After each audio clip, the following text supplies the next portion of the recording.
अगर आप bank compliance की तैयारी कर रहे हैं तो इस वीडियो को अंत तक जरूर देखना, क्योंकि इस वीडियो के अंदर हम काफी इंपॉर्टेंट टॉपिक्स डिस्कस करने वाले हैं। एंड अगर आपको ये वीडियो पसंद आती है तो हमारी इस वीडियो को लाइक एंड शेयर करना मत भूलना। एंड अभी तक अगर आपने इस चैनल को सब्सक्राइब नहीं करा तो जल्दी से चैनल को सब्सक्राइब कर लीजिए और नोटिफिकेशन आइकन को भी प्रेस कर दीजिए, ताकि आने वाली नई वीडियोस के बारे में आपको पता लग जाए। उसके साथ साथ मैं आपको ये बताना चाहता हूँ कि जो ये बैंक कम्प्लायंस का कोर्स है, इसके अंदर आपको कंसेप्चुअल वीडियोस प्रोवाइड करवाई जाएंगी। वीडियोस के साथ साथ आपको mock test, mega mock test और ये पीडीएफ नोट भी प्रोवाइड करवाए जाएंगे। तो जल्दी से आप इस कोर्स में एनरोल कर लीजिए, क्योंकि ये कोर्स आपके लिए काफी ज्यादा हेल्पफुल होने वाला है।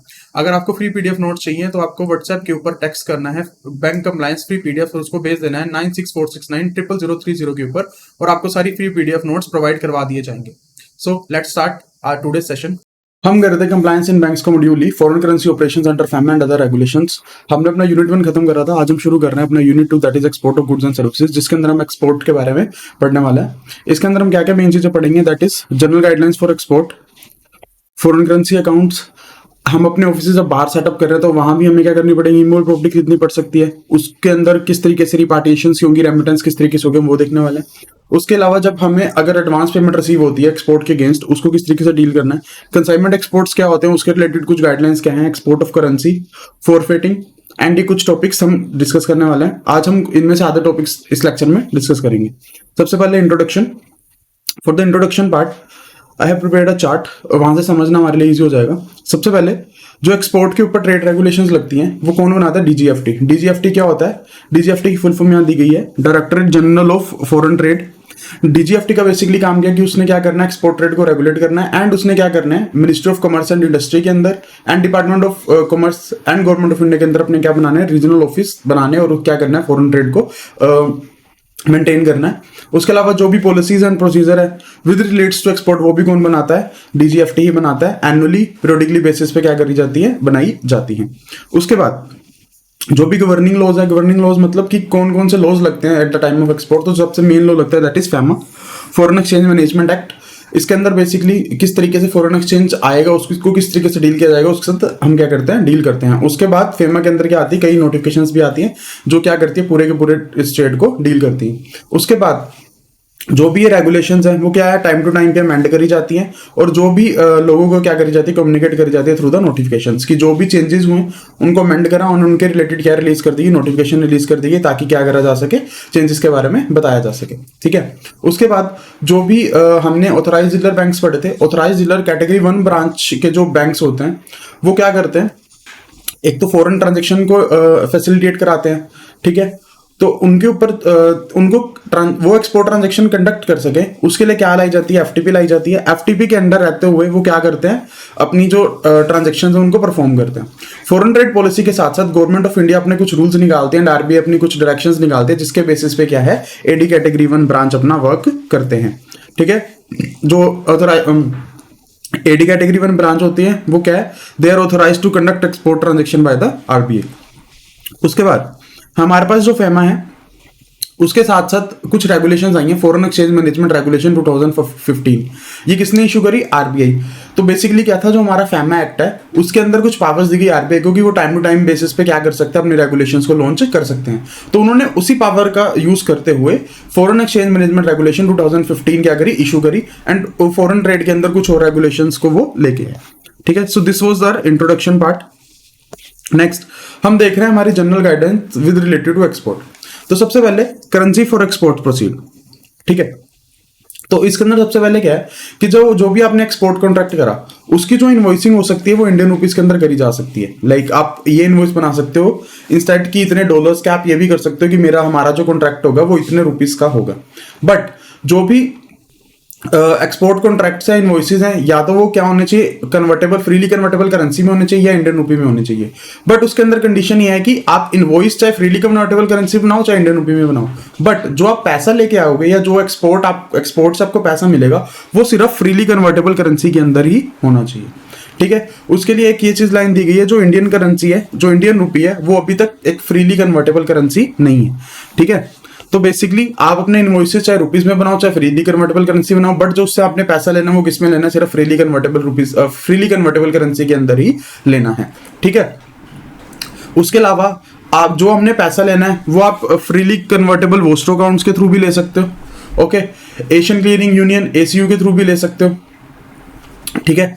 और भी किसी तरीके से आप क्या कर सकते हो, अपने पैसे ले सकते हो, हम आगे करने वाले डिस्कस करने वाले हैं। तो ये हुआ कि आप एक्सपोर्ट के लिए कौन सी करेंसी यूज करोगे। तो इसका जो मेन हाईलाइट है कि जो भी आपने एक्सपोर्ट प्रोसीड्स है वो आपकी किसके आने चाहिए, किसके अंदर आनी चाहिए, फ्रीली कन्वर्टेबल करेंसी के अंदर आनी चाहिए।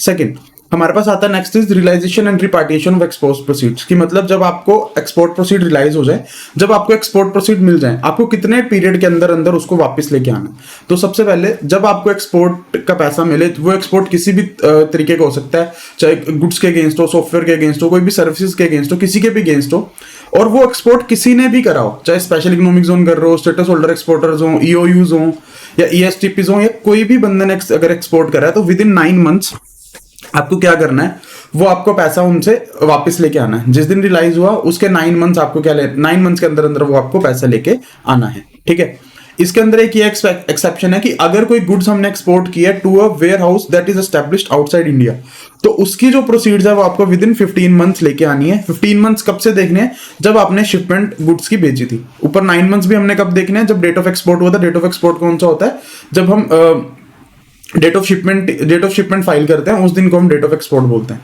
तो बेसिकली अगर हम फॉर एग्जांपल लें, अगर आपने सपोज 1 जून 2023 को अगर आपने सपोज एक एक्सपोर्ट करा, ठीक है, एक्सपोर्ट आपने नॉर्मल करा, वेयर हाउस के अंदर नहीं करा, तो जो इसकी जो सेल प्रोसीड्स हैं वो आपके पास कब तक रियलाइज हो जानी चाहिए, with in 9 months, that is 1 जून से लेके 9 मंथ्स, ये बनेगा अपना 31 मार्च। तो 31 मार्च 2024 तक आपके पास क्या है, वो प्रोसीड आ जानी चाहिए। वही अगर ये केस होता है कि हमने क्या, ये तो केस था कि आपने एक पर्सन था ए, एक पर्सन था बी, ये था एक्सपोर्टर, ये है इंपोर्टर। ठीक है, जो फर्स्ट वाला केस है जिसमें 9 मंथ्स की हमें टाइमलाइन दिया गया, वो तब है जब आपने एक्सपोर्टर ने डायरेक्ट किसको पैसा दिया, इंपोर्टर को पैसा दिया। ठीक है, बट अगर एक्सपोर्टर ने डायरेक्ट इंपोर्टर की जगह बीच में एक वेयर हाउस ले आए, B W is warehouse, A ने जब पैसा वेयर हाउस को, ए ने सामान दिया वेयर हाउस को, वेयर हाउस से किसको शिप करा जाएगा, बी को। इस केस के अंदर विद इन एक्सपोर्ट के आपको 15 मंथ्स क्या लेना है, अपना पैसा वापस लेना है। ठीक है, सो ये था रिपार्टिशन एंड रियलाइजेशन ऑफ एक्सपोर्ट के बारे में, कितनी देर तक आपको पैसा लेना है। इसके अंदर 2 टाइमलाइन हमने पढ़ी, 9 मंथ्स एंड 15 मंथ। उसके बाद टाइम बेस हम कौन सा लेंगे, फाइनेंशियल ईयर जो इंडिया में वर्क करता है अप्रैल टू मार्च, वो लिया जाएगा। उसके बाद डिक्लेरेशन ऑफ एक्सपोर्ट्स, आपने जो भी अपने एक्सपोर्ट्स किए हैं, ठीक है, आपको क्या करना है, आपको उनकी डिटेल विद एंड उसके साथ जो जो चीजें आप evidences documents as a support आपको प्रोवाइड करने और फिजिकल फॉर्म में आपको सबमिट करवाना है। उसके अंदर आपको यह इंश्योर करवाना है कि जो भी उसके अंदर आपने डिटेल दी है वो ट्रू एंड करेक्ट हो। उसके अंदर आपने क्या क्या सामान भेजा उसके बारे में बताना है, एंड उस एक्सपोर्ट की कितनी वैल्यू थी वो भी आपको उसके अंदर डिक्लेयर करनी है। Full value of export and of goods और software should be declared in that. उसके बाद जो भी बंदा इंपोर्ट या एक्सपोर्ट करता है उसको ना एक कोड इशू किया जाता है, that is known as IEC code. IEC की फुल फॉर्म होती है इंपोर्टर एक्सपोर्टर कोड। उन्हें आईईसी कोड एक दिया जाता है और जो उसके बेसिस पे क्या है, वो अपनी सारी एक्सपोर्ट और इंपोर्ट ट्रांजैक्शन परफॉर्म करते हैं। तो जब वो अपने एक्सपोर्ट को डिक्लेयर कर रहे हैं तो जो भी अपना डिक्लेरेशन फॉर्म है उसके ऊपर उनको क्या करना है, अपना आईईसी कोड मेंशन करना है। ठीक है, जो ये फॉर्म यूज किया जाता है इस फॉर्म को बोलते हैं हम ईडीएफ फॉर्म। ईडीएफ की फुल फॉर्म होती है एक्सपोर्ट डिक्लेरेशन फॉर्म। ठीक है, तो एक्सपोर्ट डिक्लेरेशन फॉर्म के अंदर आपको अपनी सारी मटेरियल चीजें, सारे फुल वैल्यू ऑफ एक्सपोर्ट क्या बतानी है, डिक्लेयर करनी है। उसके बाद कुछ केसेस के अंदर ईडीएफ की एग्जम्पशन दी गई है। ईडीएफ मतलब उस केसेस के अंदर आपको ईडीएफ फाइल करने की जरूरत नहीं है। ठीक है, हम वो केसेस अब देखने वाले हैं। सबसे पहले रेगुलेशन 4 ने कुछ रेगुलेशन 4 के अंदर हम क्या बेसिकली क्या करते हैं, रेगुलेशन 4 ने हमें कुछ केसेस दिए जहां पे ईडीएफ वाली कंडीशन नहीं लगती है। ठीक है, बट उसके अंदर क्या है, आप ये बोल रहे हो कि ईडीएफ की एग्जम्पशन है, उसके अंदर ईडीएफ आपको फाइल करने की जरूरत नहीं है। बट फैमा रेगुलेशंस के अंदर जो रेगुलेशंस दी गई हैं कि आपको इतने टाइम के अंदर पैसा पूरा रिकवर करना है, वो आपके ऊपर लगेंगी ही लगेंगी। आपको जस्ट ईडीएफ की एग्जम्पशन दी गई है, बाकी जो आपके ऊपर रेगुलेशंस लग रही है आपको उसको फॉलो करना ही करना है। Second, EDF favour by AD category 1 branch. AD category 1 banks भी क्या कर सकते हैं, वेवर दे सकते हैं। बेसिकली क्या करेगा, एज अ एक्सपोर्टर हूं मैं, ठीक है, मैंने कुछ गुड्स एक्सपोर्ट करी, मैं बैंक के पास जाता हूं कि मुझे ईडीएफ ना फाइल करना पड़े, मुझे उसकी क्या दे दो, वेवर दे दो। बैंक मेरी रिक्वेस्ट को कंसीडर कर सकता है। ठीक है, बट वो कंसीडर कब करेगा, उस केस में जब मैं एक्सपोर्ट कर रहा हूं अपनी गुड्स का फ्री ऑफ कॉस्ट, कि एज एक्सपोर्टर जब मैंने अपनी goods free of cost export करी, उस केस में कह रहा हूं कि मुझे अपना ईडीएफ फाइल ना करना पड़े।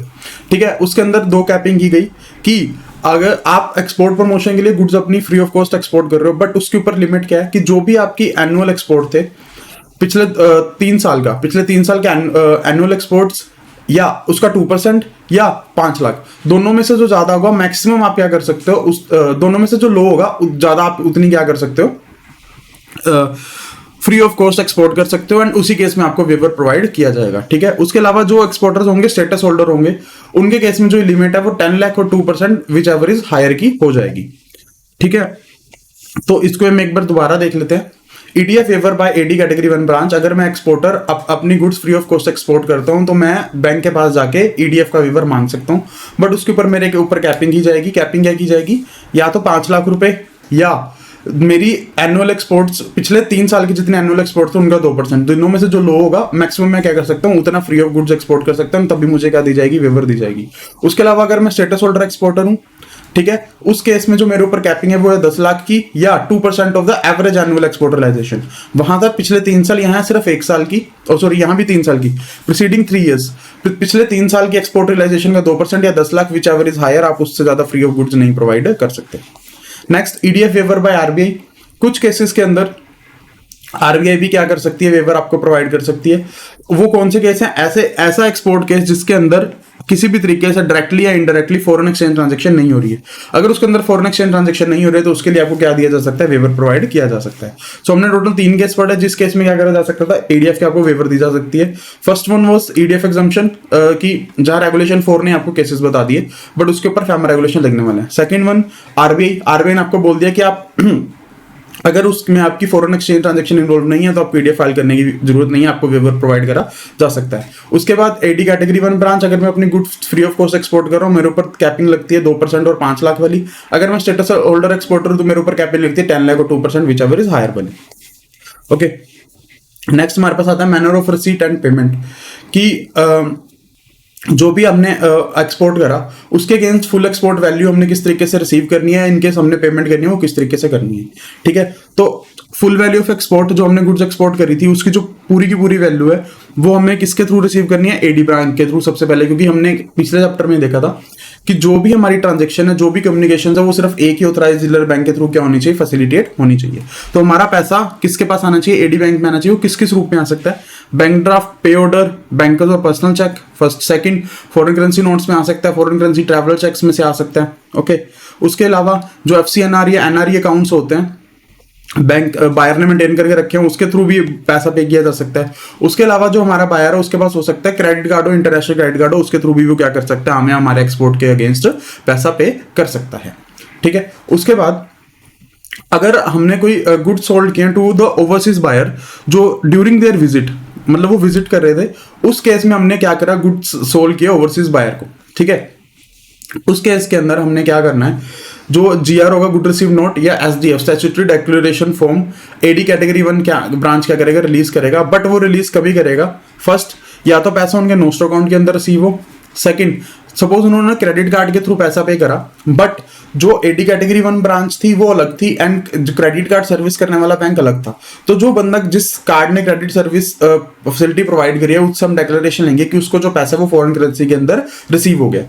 अगर ये कंडीशन पूरी हो जाए, पैसा नोस्टो अकाउंट में आ जाए या क्रेडिट कार्ड से पेमेंट करी हो, उसके हमें डिक्लेरेशन मिल जाए कि जो पैसा है वो फॉरेन करेंसी के अंदर हमारे पास क्या हुआ है, रिसीव हुआ है। उसके अलावा जो भी क्रेडिट कार्ड था इंपोर्टर का, ठीक है, उसके अंदर डेबिट हुआ, या तो वो डायरेक्ट पैसा ही हमें किसके पास रिसीव हो गया, फॉरेन एक्सचेंज के अंदर रिसीव हो गया। अगर ये 3 केस होते हैं, उस केस में क्या करेगा, जो एडी कैटेगरी 1 ब्रांच है वो स्टैट्यूटरी डिक्लेरेशन फॉर्म क्या कर देगा, रिलीज कर देगा। तो एक बार फिर से 3 कंडीशंस क्या क्या, अगर तो पैसा आपको नोस्टो अकाउंट में रिसीव हो रहा हो, फर्स्ट, सेकंड, जो सेकंड वाला पार्ट है ना, इसके हम 2 पार्ट्स बांट लेते हैं, इजी हो जाएगा समझना। ठीक है, क्रेडिट कार्ड दो से पेमेंट करी, ठीक है, एक में जो बैंक था, बैंक 1, बैंक 2, 2 बैंक इन्वॉल्व थे। इस थर्ड पॉइंट के अंदर सिर्फ एक ही बैंक इन्वॉल्व था। ठीक है, ये हम समझ रहे हैं थर्ड पॉइंट, ये है सेकंड पॉइंट। इसके अंदर क्या है, ये है हमारा बैंक एडी बैंक, ये है क्रेडिट कार्ड बैंक। ओके, इसके अंदर AD and category credit card वाला बैंक सेम है। ठीक है, तो अगर तो ये दोनों अलग अलग है तो हमने क्या करनी है, इससे डिक्लेरेशन ले लेनी है कि जो पैसा है वो किसके अंदर आया है, हमारे पास फॉरेन करेंसी के अंदर आया। अगर ये दोनों सेम है तो अगर उसके जो डायरेक्ट पैसा उसके पास है फॉरेन एक्सचेंज में आया, तो बेसिकली पैसा फॉरेन एक्सचेंज में आना चाहिए, चाहे नोस्ट्रो में है चाहे क्रेडिट कार्ड के थ्रू है। तो उस केस में हम क्या बोलेंगे कि पैसा फॉरेन एक्सचेंज में है एंड उसके अगेंस्ट क्या करेगा, एडी कैटेगरी 1 ब्रांच अपना एसडीएफ जो कर देगा, रिलीज कर देगा। उसके बाद ट्रेड ट्रांजेक्शन को सेटल करने के लिए कुछ और मोड्स भी यूज करे जा सकते हैं। तो सबसे पहले जो भी पर्सन है नेपाल और भूटान के, वो चाहे तो इंडियन रुपीज के अंदर भी क्या कर सकते हैं, अपनी पेमेंट्स कर सकते हैं, ठीक है। बट उसके अंदर कंडीशन क्या है कि जो नेपाल का जो बैंक है, फेडरल बैंक हो गया, जो उनका रिजर्व बैंक जैसे इंडिया का रिजर्व बैंक है, उनका क्या है नेपाल राष्ट्र बैंक, तो उससे उनको क्या लेनी पड़ेगी, परमिशन लेनी पड़ेगी कि अगर उन्हें परमिशन दी गई है कि फॉरेन एक्सचेंज के अंदर पैसा पे कर सकते हैं, तो इंडियन रुपीज के अंदर पैसा पे कर सकते हैं। उसके अलावा जो ये सारी की सारी पेमेंट है वो एसीयू मैकेनिज्म के थ्रू होनी चाहिए। ACU mechanism Asian clearing union mechanism के थ्रू ही होनी चाहिए। उसके अलावा अगर आपने जो पैसे दिए हैं वो जो आपने एक्सपोर्ट करा, वो एक्सपोर्ट करा जेम एंड ज्वेलरी का, तो उसके अंदर बेसिकली कई बार क्या होता है कि आप जेम एंड ज्वेलरी जब एक्सपोर्ट करते हो तो आपको उसके बदले क्या मिलता है, पैसे की जगह गोल्ड, सिल्वर, प्लैटिनम या कोई भी ऐसा प्रीशियस मटेरियल ही मिल जाता है। तो वो भी चीज आपको पेमेंट अलाउड है, क्योंकि वो भी ऐसा क्या काउंट होगा, कंसिडरेशन काउंट होगा। तो बेसिकली आपको एक्सपोर्ट की वो रियलाइजेशन ही हुई है, वो चीज भी अलाउड है। बट उसके अंदर हमें क्या करना है, हमारी जो जितनी सेल प्रोसीड थी या एंड उसके एक्सचेंज में हमें कितनी प्रीशियस मेटल की जो वैल्यू मिली है, वो हमने क्या करनी है, अपने ईडीएफ फॉर्म्स के अंदर डिक्लेयर कर देनी है। उसके अलावा इन पेमेंट्स मेथड्स के अलावा जो हम रिसीट्स हैं वो online payment gateway service providers OPG SPS के थ्रू भी कर सकते हैं। सो अदर मेथड्स में हमने 3 देखा। नेपाल और भूटान वाले लोग इंडियन रुपीज में भी कर सकते हैं कि उनका जो सेंट्रल बैंक है वो उसको अलाउ करता हो। जेम्स एंड ज्वेलरी के केस में प्रेशियस मेटल के अगेंस्ट हमें क्या मिल सकती है, प्रेशियस मेटल के रूप में हमें पेमेंट मिल सकती है। एंड थर्ड, हम अपने online payment gateway service providers की हेल्प से भी क्या कर सकते हैं, अपनी पेमेंट्स को रिसीव कर सकते हैं। ओके, ठीक है। इसके अंदर आगे आता है जो एडी कैटेगरी 1 ब्रांच है, वो क्या कर सकते हैं, स्टैंडिंग एग्रीमेंट्स कर सकते हैं with OPGSPs for the repatriation of export proceeds. But उसके अंदर क्या है, कुछ कंडीशंस है कि हमने जो पेमेंट रिसीव करी ओपीजीपीएस के थ्रू, वो उसको रिपार्टिएट तो करवाना है इंडिया में, उसके लिए एडी बैंक्स क्या कर सकते हैं, उनके साथ स्टैंडिंग एग्रीमेंट्स कर सकते हैं। उसके अंदर क्या क्या कंडीशन हमने फॉलो करनी है, सबसे पहले तो ये देखना है कि जो भी एडी कैटेगरी 1 ब्रांच है उसको क्या करनी है, प्रॉपर ड्यू डिलिजेंस करनी है, उनके बारे में सब कुछ चीजें चेक करनी है। सेकंड, जो भी value of export and goods and services है उसकी वैल्यू यूएसडी $10,000 से ज्यादा नहीं होनी चाहिए। अगर उसकी वैल्यू यूएसडी $10,000 से ज्यादा तो आप स्टैंडिंग एग्रीमेंट उनके साथ नहीं कर सकते, ठीक है। To facilitate this transaction, banks क्या कर सकते हैं, नोस्ट्रो अकाउंट खोल सकते हैं, ठीक है। नोस्ट्रो अकाउंट खोल के क्या कर सकते हैं, जो एक्सपोर्ट की रिसीट्स है उनको रिपार्टिएट कराया जा सकता है। इन केस फैसिलिटी हमें ये कहती है कि आपको नोशनल अकाउंट्स खोलने विद ओपीजीपीएस, तो उसके अंदर हमें ये देखना है कि कोई भी पैसा क्या होगा उस अकाउंट के अंदर मेंटेन नहीं होगा। सारा का सारा पैसा क्या होगा, जैसे ही नोशनल अकाउंट में पैसा आता है वो अपने आप किस में मूव होना चाहिए, नोस्ट्रो कलेक्शन अकाउंट के अंदर मूव हो जाना चाहिए। उसके अलावा हम क्या कर सकते हैं, अपना सेपरेट नोस्ट्रो अकाउंट भी क्या कर सकते हैं, ओपीजीपीएस के साथ मेंटेन कर सकते हैं, ठीक है। नोस्ट्रो कलेक्शन अकाउंट के अंदर जो भी पैसा आया उसके अंदर से सिर्फ ये 3 डेबिट्स ही अलाउड होंगे, मतलब इन 3 तरीकों से ही पैसा निकाला जा सकेगा। सबसे पहले आपने एक्सपोर्ट रिलीज एक मैकेनिज्म समझ लेते हैं, ठीक है। मैकेनिज्म क्या, एक्सपोर्ट हुई, एक्सपोर्ट के बाद क्या होगा, एक्सपोर्ट पेमेंट होगी, ठीक है। अब एक्सपोर्ट पेमेंट आप किसके थ्रू कर सकते हो, ओपीजीपीएस के थ्रू, ठीक है। ओपीजीपीएस के थ्रू पेमेंट हुई, उसमें क्या करा, एडी कैटेगरी 1 ब्रांच ने अपना क्या खोल रखा था, नोस्ट्रो कलेक्शन अकाउंट खोल रखा था, ठीक है। एक्सपोर्ट हुई, एक्सपोर्ट की एक्सपोर्ट पेमेंट आएगी ओपीजीपीएस के थ्रू, किस पे जाएगी, नोस्ट्रो कलेक्शन अकाउंट में जाएगी। नोस्ट्रो कलेक्शन अकाउंट में से पैसा किसके पास आ जाएगा, एक्सपोर्टर्स अकाउंट में पैसा जो क्या हो जाएगा, मूव हो जाएगा। तो पेमेंट का मेथड क्या हुआ, एक्सपोर्ट, उसकी पेमेंट ओपीजीपीएस के थ्रू वो जाएगी नोस्ट्रो कलेक्शन अकाउंट में, पैसा किसके पास आ जाएगा, एक्सपोर्टर के अकाउंट में, ठीक है। तो जो भी आपका नोस्ट्रो कलेक्शन था इसमें से पैसा 3 तरीके से मूव हो सकता है, या तो एक्सपोर्टर के अकाउंट में जाएगा, या आप उस पर क्या काटोगे, अपने को charges, okay, charges, repatriation of fund to the exporter's account, payment of fees, या आपने बेसिकली क्या करा, आपने इन केस एक्सपोर्ट कॉन्ट्रैक्ट हुआ था, पैसा आपके नोस्ट्रो अकाउंट में आया, एक्सपोर्टर एक्सपोर्ट करना ही नहीं कर पाया, उसने कोई कंडीशन ब्रीच कर दी, तो आप वो पैसा किसको वापस कर दोगे, इंपोर्टर को, इंपोर्टर्स अकाउंट में वापस कर दोगे। तो 3 तरीके से ही पैसा निकाला जा सकता है नोस्ट्रो कलेक्शन अकाउंट में, या तो उसको एक्सपोर्टर अकाउंट को दे दो जिसका एक्चुअल पैसा है, उसमें से आप अपनी फीस, कमीशन, कुछ तरीके के चार्जेस काट सकते हो। इन केस एक्सपोर्ट की जो कमिटमेंट है वो पूरी नहीं हो पा रही, तो आप क्या करोगे, उसको वापस इंपोर्टर को वो सारा का सारा पैसा रिटर्न कर दोगे।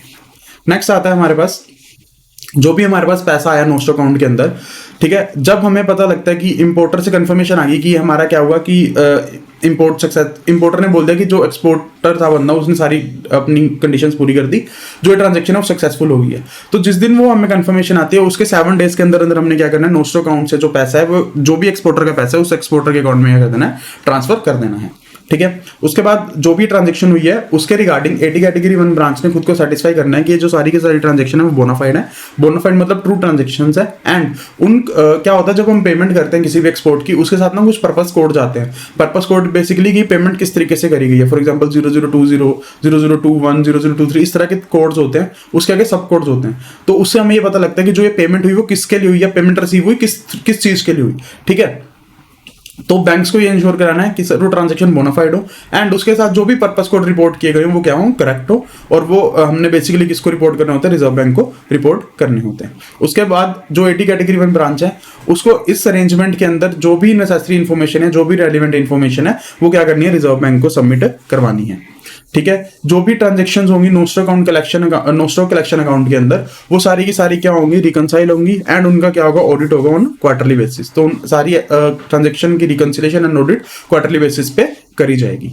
ठीक है, ठीक है, जो भी रेजोल्यूशन ऑफ ऑल पेमेंट्स है, मतलब इनकेस कोई कंप्लेंट्स आती है, कुछ इश्यूज आ गए with regards to the exporter, उसकी जो सारी की सारी रिस्पॉन्सिबिलिटी है वो किसके पास रहेगी, ओपीजीएसपी के पास रहेगी कि सारी की सारी उसकी रिस्पॉन्सिबिलिटी कि इनकेस कोई कंप्लेंट आती है वो उसको क्या करेगा, रिजोल्व करेगा। इसके लिए क्या करा जा सकता है, एक लीजन ऑफिस जिसके अंदर डिस्कशंस वगैरह करके कंप्लेंट्स का रिजोल्व किया जाता है। Liaison office with the approval of reserve bank क्या करा जा सकता है, बनाया जा सकता है। उसके अंदर आप क्या कर सकते हो, ये चीजों को फैसिलिटेट करा सकते हो। ठीक है, उसके अलावा अगर 80 कैटेगरी 1 ब्रांच ये फैसिलिटी प्रोवाइड करना चाहता है तो वो क्या कर सकता है, वन टाइम परमिशन ले आरबीआई से एंड उसके बाद इसकी जो भी डिटेल्स होंगी वो आरबीआई को सबमिट करवाता रहे। तो बेसिकली सारी की सारी रिस्पॉन्सिबिलिटी किसकी, ओपीजीएसपी की। उसके लिए आप उसको क्या करना पड़ेगा, लीजन ऑफिस बनाना पड़ेगा और उसके लिए रिजर्व बैंक से उसको परमिशन लेनी पड़ेगी। इन केस 80 ब्रांच चाहता है कि मैं ये काम कर लूँ तो वो क्या करेगा, आरबीआई से एक बार परमिशन लेगा एंड बाद में उसकी क्या करेगा, डिटेल्स क्या है आरबीआई को सबमिट करवाता रहेगा। ठीक है, उसके अलावा एक स्टार्टअप है जो अगर उसकी कोई सपोज ओवरसीज सब्सिडरी है वो क्या कर सकता है, अपनी ओवरसीज सब्सिडरी से भी ओपीजीएसपी के थ्रू क्या कर सकता है, पैसा रिसीव कर सकता है। सो ये हमने देखा कि ओपीजीएसपी के थ्रू किस तरीके से हम पैसा रिसीव कर सकते हैं। नेक्स्ट हमारे पास आता है ACU mechanism. ACU mechanism is Asian clearing union. जैसे वेस्टर्न क्लीयरिंग यूनियन होती है वैसे एशियन क्लीयरिंग यूनियन होती है। एशियन क्लीयरिंग यूनियन के अंदर हमारे पास हम ट्रांजेक्शन सेटल कर सकते हैं या तो एसीयू डॉलर के अंदर या एसीयू यूरो के अंदर। ठीक है, एसीयू डॉलर डोमिनेटेड होता है डॉलर में, एसीयू यूरो डोमिनेट होता है यूरो में। उनकी वैल्यू इक्वल रखी जाती है यूएस डॉलर के एंड एक 1 यूएस डॉलर के और एक यूरो के। ठीक है, उसके अंदर हमने क्या करना है, जो 80 कैटेगरी 1 ब्रांच है वो क्या करेगा, अपना ACU dollar account and ACU euro account with respecting country या विद पार्टिसिपेंट कंट्री को मेंटेन करेगा एंड उसके थ्रू इश्यू मैकेनिज्म के थ्रू क्या करी जाएंगी, पेमेंट्स करी जाएंगी। इसके अंदर एक ये चीज आती है कि अगर म्यांमार कंट्री के लोग हैं वो ट्रेड ट्रांजेक्शन कर सकते हैं in freely convertible currency in addition to the ACU mechanism, की एसीयू मैकेनिज्म के साथ में वो ट्रांजेक्शन करी जा सकती है। बट उसके अलावा उनके पास एक ऑप्शन दी गई है कि वो फ्रीली कन्वर्टेबल करेंसी के अंदर भी अपनी ट्रांजेक्शन परफॉर्म कर सकते हैं। ठीक है, उसके अलावा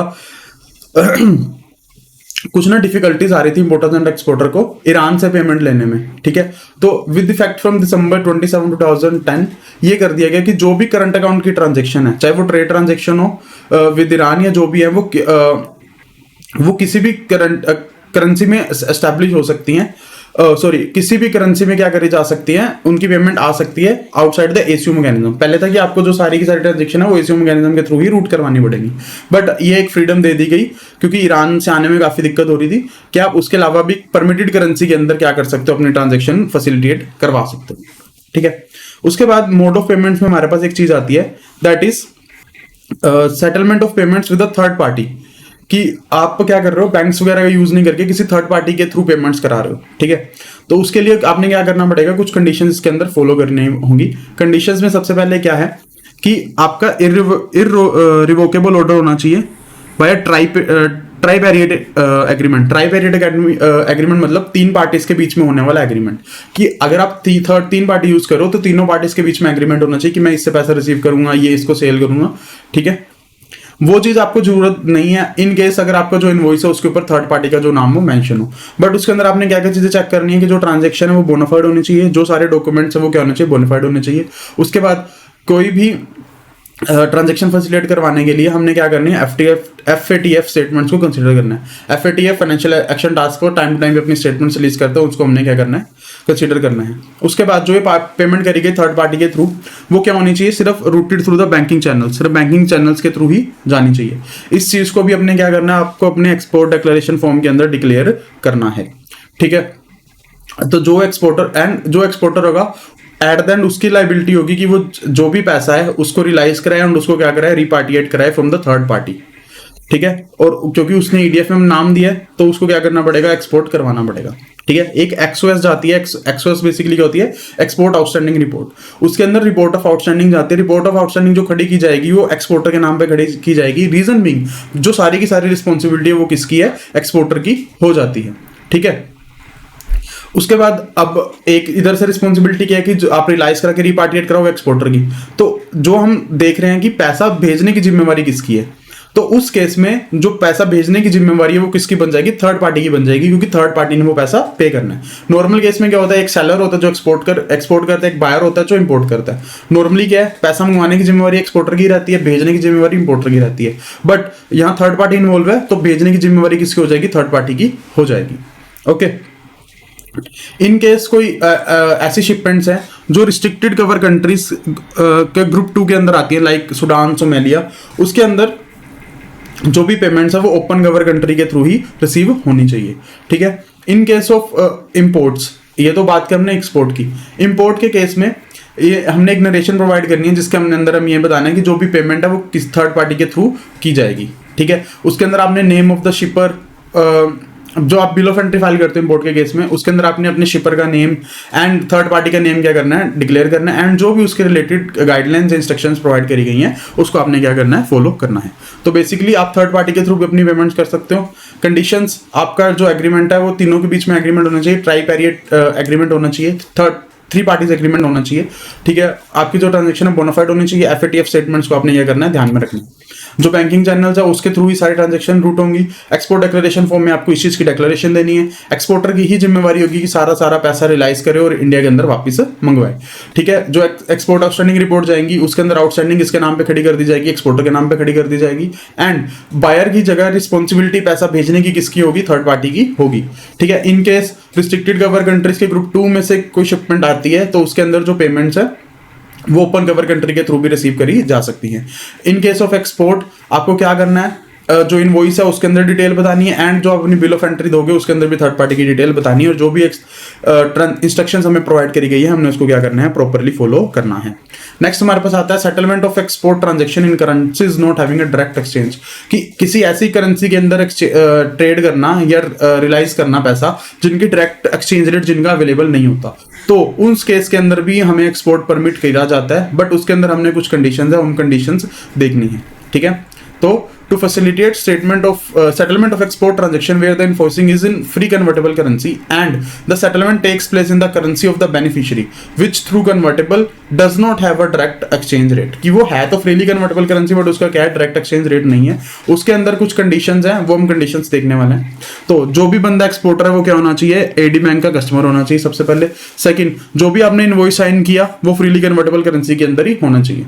ठीक है, जो भी बेनिफिशियरी है, मतलब जो भी बंदा पैसा रिसीव करने वाला है वो करेंसी ऑफ द बेनिफिशियरी के अंदर क्या लेने के लिए तैयार है, ट्रांजेक्शन लेने के लिए तैयार है, इंस्टेड ऑफ द जो हमने इनवॉइस के अंदर करेंसी यूज करी थी उसको ही हम क्या बोलने वाले हैं, फुल एंड फाइनल सेटलमेंट बोलने वाले हैं। अगर वो बंदा फुल एंड फाइनल सेटलमेंट के रूप में जो जिस करेंसी के अंदर इनवॉइस था उस करेंसी के अलावा बेनिफिशियरी की करेंसी के अंदर पैसा रिसीव करने के लिए रेडी है, तो क्या कर सकते हो, उस चीज को अलाउ कर सकते हो। एडी बैंक को ये भी देखना है कि जो ट्रांजेक्शन है वो क्या होनी चाहिए, बोनाफाइड होनी चाहिए। ठीक है, उसके अलावा हमें ये देखना है कि जो भी काउंटर पार्टी है, एक्सपोर्टर या इंपोर्टर की जो भी है, वो किसी भी ऐसी कंट्री से ना हो या किसी भी ऐसी जुरिडिक्शन के ना हो जो FATF पब्लिक स्टेटमेंट के अंदर उनका नाम आता हो। FATF पब्लिक स्टेटमेंट बेसिकली क्या करती है, high risk and non cooperative jurisdiction के अंदर अब उनकी लिस्ट निकालती है कि लोग क्या कर रहे हैं कि अगर आप इनसे ट्रेड करते हो, एक तो ये नॉन कोऑपरेटिव और एक क्या है, हाई रिस्क की एरियाज है। तो उनके अंदर ना एक्सपोर्टर आना चाहिए ना इंपोर्टर आना चाहिए। अगर ऐसा केस है तो उसके अंदर बेसिकली क्या करा जा सकता है, ये ट्रांजेक्शन फैसिलिटेट करवाई जा सकती है, both for the import and export conditions. Okay, next हमारे पास आता है realization and repatriation of proceeds of export of good services software and service. इसके अंदर वो सेम कंडीशन है जो हम टाइम देख के आए थे, नॉर्मली 9 मंथ्स में आना चाहिए, लेकिन अगर आप अपने जो गुड्स हैं आपने सेल भेजे हैं to the warehouse establish outside India तो 15 मंथ्स के अंदर सारा का सारा पैसा आ जाना चाहिए। ठीक है, हमने टोटल 7 पॉइंट कवर करे हैं, फटाफट देख लेते हैं। सबसे पहले currency of export proceeds, invoicing Indian rupees में अलाउड है, बट एक्सपोर्ट प्रोसीड किस में होनी चाहिए, सिर्फ फॉरेन करेंसी में होनी चाहिए। एक्सपोर्ट प्रोसीड्स इन रुपीज आप वोस्ट्रो अकाउंट के थ्रू ले सकते हो। ठीक है, इंडियन रुपी एक फ्रीली कन्वर्टेबल करेंसी नहीं है। सेकंड, रियलाइजेशन एंड रिपार्टिशन 9 मंथ्स और 15 मंथ्स। टाइम बेस जो हमने देखा था वो फाइनेंशियल ईयर होगा अप्रैल टू मार्च वाला। उसके बाद डिक्लेरेशन ऑफ फॉर्म, आपको अपनी डिक्लेरेशन प्रोवाइड करनी है, उसके अंदर आपने क्या करना है, अपना आईईसी कोड भी प्रोवाइड करना है। ठीक है, उसके बाद आपको एग्जाम्पशन प्रोवाइड करी गई थी, ईडीएफ एग्जाम्पशन रेगुलेशन 4 वाली, EDF favour by the AD category 1 branch, जिसके अंदर हमने 2% और 5 लाख एंड 2% और 10 लाख वाली हमने क्या देखी थी, लिमिट देखी थी। उसके अलावा ईडीएफ वेवर बाय आरबीआई, जिसके अंदर हमने देखा था कि अगर आपकी ट्रांजेक्शन के अंदर एक्सपोर्ट ट्रांजेक्शन नहीं आती तो आपको वेवर प्रोवाइड करा जा सकता है। उसके अलावा settlement and export transaction and currency not having a direct exchange, उसके अंदर signed contract invoices bona fide transaction हमने ये करनी है, चेक करनी है। ठीक है, जो हमारा 6 पॉइंट था that was regard to the mode of payment, उसके अंदर हमने काफी चीजें देखी हैं कि किस तरीके से थर्ड पार्टी से करी जा सकती है, एसयू मैकेनिज्म क्या होता है, ओपीजीपीएस के थ्रू किस तरीके से पेमेंट आती है एटसेट्रा, हमने काफी चीजें इसके अंदर वो डील करी है। नेक्स्ट हमने जो एंड पे देखा वही टाइमलाइन वाला जो हमारे पास पार्ट आ जाता है, 9 मंथ्स 15 मंथ्स, चाहे एसईजेड का केस हो चाहे कोई भी केस हो। सो नेक्स्ट हम आते हैं अपने फॉरेन करेंसी अकाउंट्स में। फॉरेन करेंसी अकाउंट क्या करे जा सकते हैं, खोले जा सकते हैं। फॉरेन करेंसी अकाउंट बेसिकली क्या होता है कि इंडिया का बंदा अपना एक अकाउंट खोलता है फॉरेन करेंसी के अंदर एंड उसके थ्रू क्या करी जा सकती है, फॉरेन करेंसी पेमेंट करी जा सकती है। ठीक है, तो सबसे पहले जो भी पार्टिसिपेंट्स हैं इंटरनेशनल एग्जीबिशन या ट्रेड फेयर्स के, उनको क्या करा जा सकता है, एक टेम्परेरी फॉरेन करेंसी अकाउंट खोलने की क्या दी जा सकती है, परमिशन दी जा सकती है। उसके अंदर क्या कर सकते हैं, जो एक्सपोर्ट, जैसे अब हुआ क्या, मैं एक एक्सपोर्टर हूँ, मैंने फॉरेन में जाके क्या करा, अपनी ट्रेड एग्जीबिशन लगाई। ठीक है, वहां पे जाके मैं अपनी गुड्स बेचूंगा, पैसा तो मुझे फॉरेन एक्सचेंज में मिलेगा ना, उसको मेरे को वापस भी लेके आना है।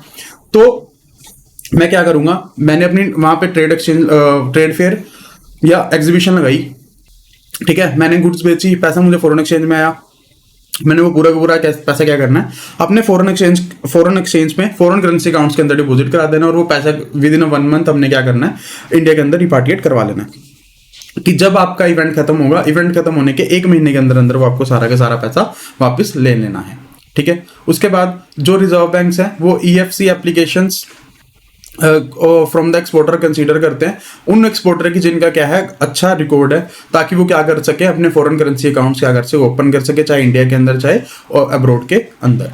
उसके बाद इंडियन एंटिटीज क्या कर सकती है, फॉरेन करेंसी अकाउंट्स मेंटेन कर सकते हैं विद द ओवरसीज ब्रांच, ताकि वो अपने क्या कर सके, नॉर्मल बिजनेसेस ऑपरेशंस को परफॉर्म कर सके। उसके अलावा जो एसईजेड्स हैं वो भी क्या कर सकते हैं, अपने फॉरेन करेंसी अकाउंट्स मेंटेन कर सकते हैं, ताकि फॉरेन एक्सचेंज फंड्स रिसीव कर सके एंड ट्रेड ट्रांजेक्शंस क्या कर सके, परफॉर्म करी जा सके।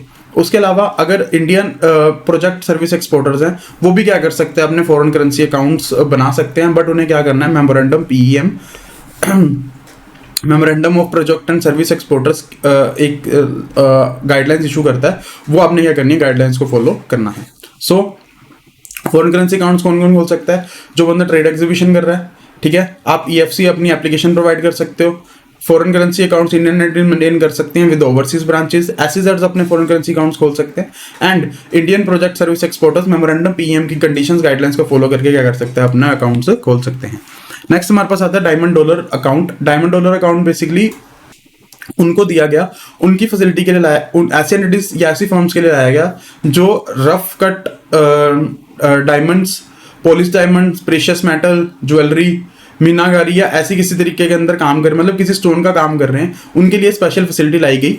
ठीक है, उनके अंदर हमारे पास सबसे पहली कंडीशन क्या थी कि उनका जो वो ट्रैक रिकॉर्ड है वो एटलीस्ट 2 साल का होना चाहिए, मतलब वो 2 साल से इस काम के अंदर इन्वॉल्व हो, एंड जो उनकी एवरेज एनुअल टर्नओवर है पिछले 3 साल की जो एनुअल टर्नओवर है वो 3 करोड़ या 3 करोड़ से ज्यादा होनी चाहिए।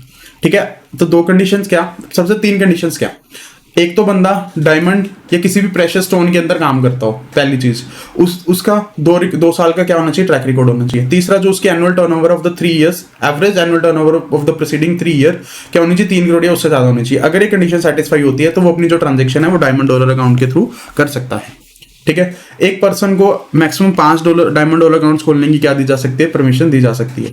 जो भी एलिजिबल कंपनीज है वो क्या करेंगी, एडी कैटेगरी 1 ब्रांच के पास अपनी वो चीजें उनको क्या करेंगे, अप्लाई करेंगी कि हम आपको अप्लाई कर रहे हैं कि हमें जो है डायमंड डॉलर अकाउंट खोल के दो। ठीक है, जो भी एटी कैटेगरी 1 ब्रांच होगा उसकी क्या जिम्मेवारी होगी, उसकी उसको क्वार्टरली बेसिस के ऊपर इस चीजों की डिटेल्स कि किस किस बंदे ने डायमंड डॉलर अकाउंट खुलवाया, उसके बाद किस दिन ओपन हुआ, किस दिन क्लोजिंग हुआ, वो सब चीजें क्या करनी है आपको क्वार्टरली बेसिस पे foreign exchange department of the reserve bank of India आपको क्या करनी है, उसको सारी चीजें सबमिट करानी है। ये करवानी कब तक है, जिस दिन क्वार्टर मंथ एंड होगा उसका जो अगला महीना होगा उसके 10th ऑफ द मंथ की, सपोज जून क्वार्टर जब एंड होता है तो 10th ऑफ जुलाई तक आपको ये क्या कर देनी है, रिपोर्ट सबमिट करवा देनी है। उसके अलावा एटी कैटेगरी 1 ब्रांच की जिम्मेवारी ये भी होगी कि ये तो हुआ कि आपने ओपनिंग और क्लोजिंग के बारे में बताया, उसके अलावा जो भी ट्रांजेक्शन्स हुई हैं उसके अंदर वो फोर्टनाइटली बेसिस पे भी आपको क्या करनी है, रिपोर्ट करनी है। जिस दिन फोर्टनाइट एंड होगी उसके 7 डेज के अंदर आपने क्या करनी है, details of the transactions foreign exchange department of the reserve bank of India of the central office क्या करनी है, आपको रिपोर्ट कर देनी है। ठीक है, उसके बाद कोई भी फॉरेन एक्सचेंज अर्नर्स होंगे, किसी भी कैटेगरी के फॉरेन एक्सचेंज अर्नर्स होंगे, उनको क्या करा जाएगा, वो अपनी क्या कर सकते हैं, जो भी उनकी फॉरेन एक्सचेंज अर्निंग होगी वो अपने EEFC account, EEFC account is exchange earners foreign currency account, उसके अंदर अपना पैसा जमा करा सकते हैं। कंडीशंस क्या है कि जो भी एक साल के एक कैलेंडर मंथ के अंदर जो भी आपके अक्रूवल्स हुए हैं वो क्या करने हैं, आपको सक्सीडिंग मंथ्स के लास्ट डे से पहले पहले रुपीस के अंदर कन्वर्ट करवा लेने हैं। ठीक है, एंड उनको क्या रुपीस के अंदर आप कन्वर्ट करा रहे हो तो बेसिकली आपने क्या करना है, जो भी आपकी वो हुई थी पेमेंट्स बाकी थी या कोई भी आपको कमिटमेंट्स बाकी थे, आपको उनको पे करना, जितना पैसा बचेगा आपको उसको क्या कर देना, रुपीस के अंदर कन्वर्ट करवा देना।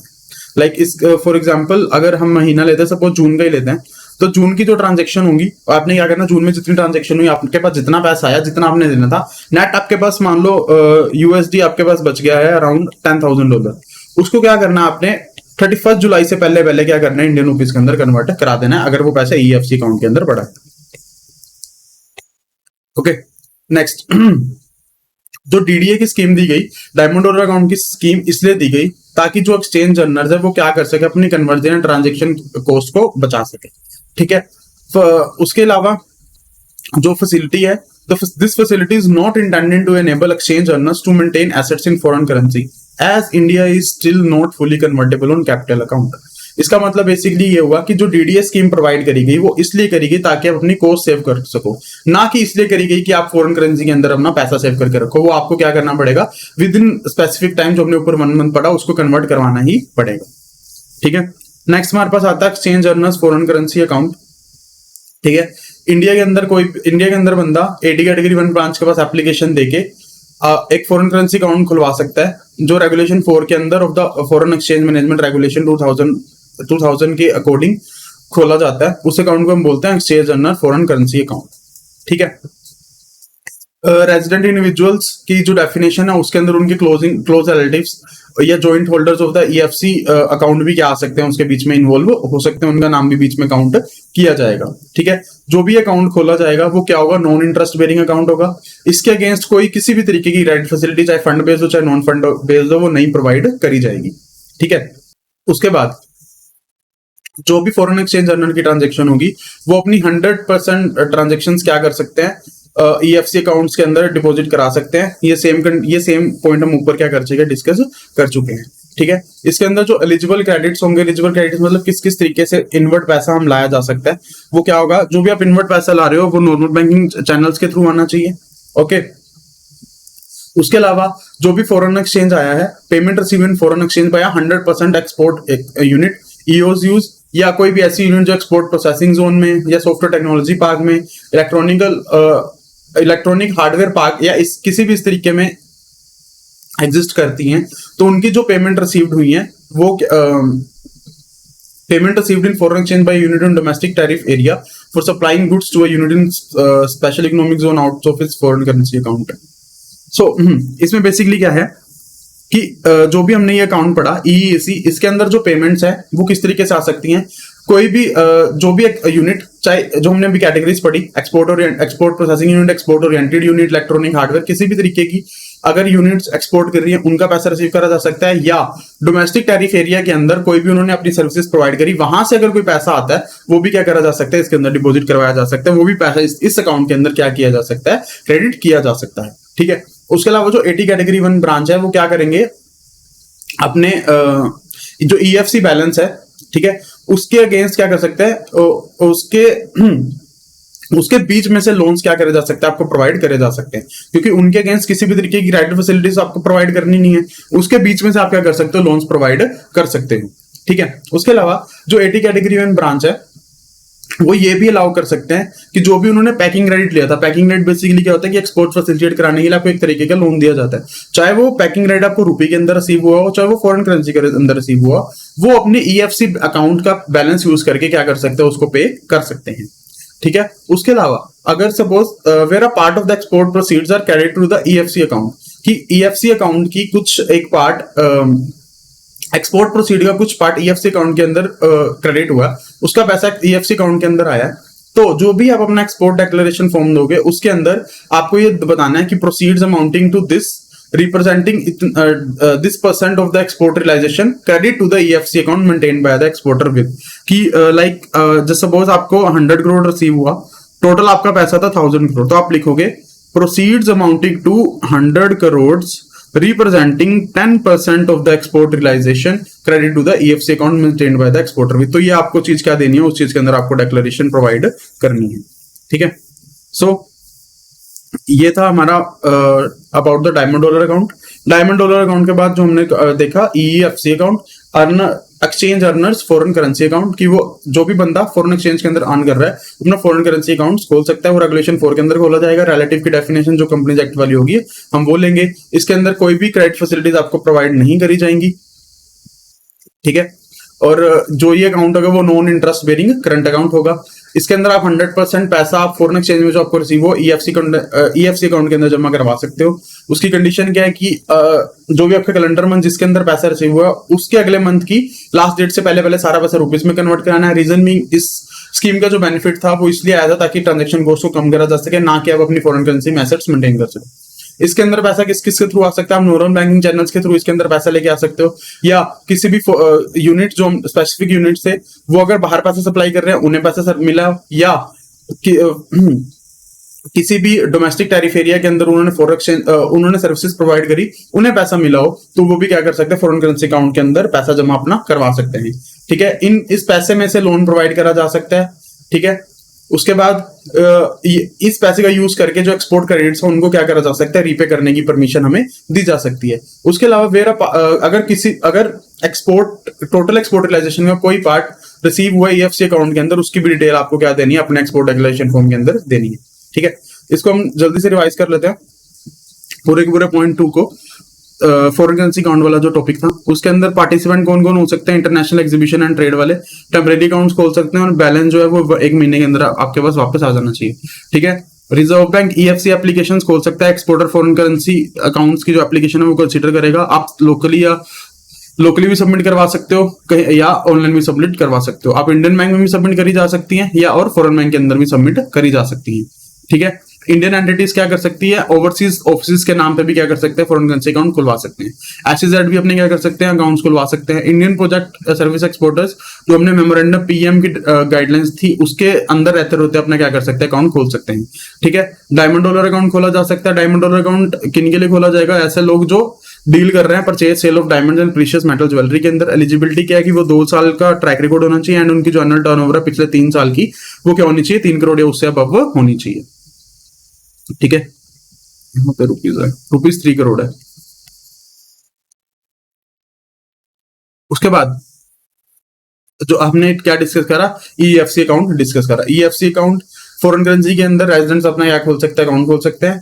रेजिडेंट्स अपने साथ अपने रिलेटिव्स का as a joint holder account भी खोल सकते हैं। रिलेटिव की जो डेफिनेशन वो सेम ली जाएगी, कंपनीज एक्ट वाली ही ली जाएगी। ठीक है, नेक्स्ट हमारे पास आता है setting of offices abroad and acquisition of movable property for overseas offices, कि अगर किसी बंदे ने क्या करनी है, ओवरसीज के अंदर अपना ऑफिस खोला एंड उसके लिए उसने क्या करनी है, जो इमूवेबल प्रॉपर्टी है उसको एक्वायर करना है, ठीक है। तो रेमिटेंस परमिट करी जा सकती है फॉर द इनिशियल एक्सपेंसेस। उसके ऊपर जो कैपिंग की गई है, कैपिंग वो कितनी है, आपको जो आप पिछले 2 साल की जो आपकी टर्नओवर थी उसका 15%, या जो आपकी नेटवर्थ है उसका 25%। दोनों में से जो हायर होगा आप क्या कर सकते हो, एज ए इनिशियल एक्सपेंस आप क्या कर सकते हो, उस चीज की रिपार्टिएशन रेमिटेंस उसकी कर सकते हो। सेकंड, ये तो फर्स्ट टाइम जो आप इनिशियल एक्सपेंसेस थे। उसके अलावा रेकरिंग बेसिस पे बार बार होने वाले एक्सपेंसेस के लिए भी आप रेमिटेंस कर सकते हो, ताकि वो नॉर्मल बिजनेस ऑपरेशंस क्या कर सके, अपने मेंटेन कर सके। उसके लिए कुछ कंडीशंस है और उसके ऊपर कैपिंग है। कैपिंग क्या है, एक तो जो आपकी पिछले 2 फाइनेंशियल ईयर की टर्नओवर थी उसका एवरेज, उसका 10%। ऊपर हमने देखा था कि जो 2 फाइनेंशियल ईयर की एवरेज टर्नओवर थी उसका 15% आप इनिशियल कर सकते हो। रेकरिंग एक्सपेंसेस के लिए वो लिमिट है 10%। उसके ऊपर और कंडीशन क्या है कि जो भी हमने ये सबसे पहले तो जो ही हमने ओवरसीज ब्रांचेस बनाई है वो नॉर्मल बिजनेस एक्टिविटीज के लिए बनाई हो। जो भी हमारी ओवरसीज ब्रांच है वो किसी भी इस तरीके का कोई भी काम ना करे जिससे किसी भी एक्ट, रूल या रेगुलेशंस की क्या हो, वोलेशन हो, ठीक है। उसके अलावा हमने ये इंश्योर कराना है कि जो भी ओवरसीज ऑफिसेज है वो किसी भी तरीके से फाइनेंशियल लाइबिलिटी या contingent liability for the head office create ना कर रही है, ठीक है। अगर ये कंडीशन सेटिस्फाइड है तो आप रेकरिंग बेसिस पे 10% वाली लिमिट के अंदर क्या कर सकते हो, अपना पैसा भेज सकते हो, ठीक है। तो जो भी बैंक अकाउंट्स खोले गए with regards to the overseas in the overseas country, उसकी डिटेल आपको क्या देनी है, अपने एडी बैंक को देनी है, ठीक है। उसके अलावा जो एडी कैटेगरी 1 ब्रांच है वो रेमिटेंसेस अलाउ कर सकता है इनिशियल एक्सपेंसेस के तौर पे भी, रेकरिंग एक्सपेंसेस के तौर में भी, ताकि इमूवेबल प्रॉपर्टी है उसको क्या करा जा सके, एक्वायर करा जा सके। इमूवेबल प्रॉपर्टी किस लिए यूज हो सकती है, अपने बिजनेस के लिए हो सकती है, अपने स्टाफ के रेजिडेंशियल पर्पस के लिए हो सकती है, किसी भी पर्पस के लिए हो सकती है। जो हमने लिमिट्स पढ़ी उस लिमिट के अंदर अंदर रहते हुए क्या करी जा सकती है, इन सब चीजों की रेमिटेंस करी जा सकती है, ठीक है। अगर कोई कंपनी ऐसी है जो सॉफ्टवेयर एक्सपोर्टर कंपनी है, ठीक है, वो क्या कर सकती है, may repatriate to India 100% of the contract value of each offsite contract, कि जो भी ऑफसाइट कॉन्ट्रैक्ट उन्होंने परफॉर्म करा उसके 100% तक कॉन्ट्रैक्ट वैल्यू की सारा का सारा पैसा इंडिया के अंदर क्या करा जा सकता है, रिपार्टिएट करा जा सकता है। बट वो कौन सी होनी चाहिए, सॉफ्टवेयर एक्सपोर्टर कंपनी या सॉफ्टवेयर एक्सपोर्टर फर्म ही होनी चाहिए। उसके अलावा ऐसी कंपनी जो क्या करती है, ऑन साइट कॉन्ट्रैक्ट्स लेती हैं, तो उन्हें क्या करना है, जो सिर्फ प्रॉफिट्स है आफ्टर कंप्लीशन वो क्या करना है, उनको रिपार्टिएट करना है। ऑफसाइट और ऑनसाइट में बेसिकली फर्क क्या होता है, ऑफसाइट जो आपको साइट पर जाने की जरूरत नहीं, आप रिमोटली भी परफॉर्म कर सकते हो। ऑनसाइट कॉन्ट्रैक्ट्स वो होते हैं जो कॉन्ट्रैक्ट को ओब्लाइज करने के लिए आपको साइट के ऊपर जाना ही पड़ता है। अगर साइट पे आप जा रहे हो तो आपको प्रॉफिट्स रिपार्टिएट करने हैं, साइट पे नहीं जा रहे हो तो आप पूरी की पूरी वैल्यू रिपार्टिएट कर सकते हो, ठीक है। उसके अलावा जो भी एंटिटी होगी, इंडियन एंटिटी होगी, उसकी जो बैलेंस शीट होगी, एनुअल ईयरली स्टेटमेंट होगी, उसके अंदर offsite contract and offline contracts के थ्रू जितना पैसा है उसकी proper receipt and expenses and आपने उसमें से कितनी रिपार्टिशन करी वो क्या करनी है, आपको एडी कैटेगरी 1 ब्रांच को सबमिट करवानी है, ठीक है। सो दिस वाज रिगार्डिंग कि जब आपको अपना ऑफिस क्या करना है, अब्रॉड में सेटअप करना है, उसके लिए क्या करना है, आप रेमिटेंस किस तरीके से कर सकते हो, ठीक है। उसको रिवाइज कर लेते हैं। इनिशियल एक्सपेंसेस करने हो तो रेमिटेंस आप 15% कर सकते हो of the average annual income, या अपनी 20% of net worth whichever is higher. Recurring expenses का केस है तो आप क्या कर सकते हो, remittance up to the 10% of annual sales income क्या कर सकते हो, आप रेकरिंग एक्सपेंसेस कर सकते हो। जो भी चीजें होंगी उसको क्या करनी है, आपको रिपोर्टिंग बैंक को देनी है, ठीक है। इमूवेबल प्रॉपर्टी एक्वायर करने के लिए भी आपको क्या करी जा सकती है, रेमिटेंस करी जा सकती है। ऑफ साइट कॉन्ट्रैक्ट रेपुटेशन के अंदर क्या करा जा सकता है, 100% ऑफ द कॉन्ट्रैक्ट वैल्यू क्या करी जाएगी, रिपार्टिएट करी जाएगी।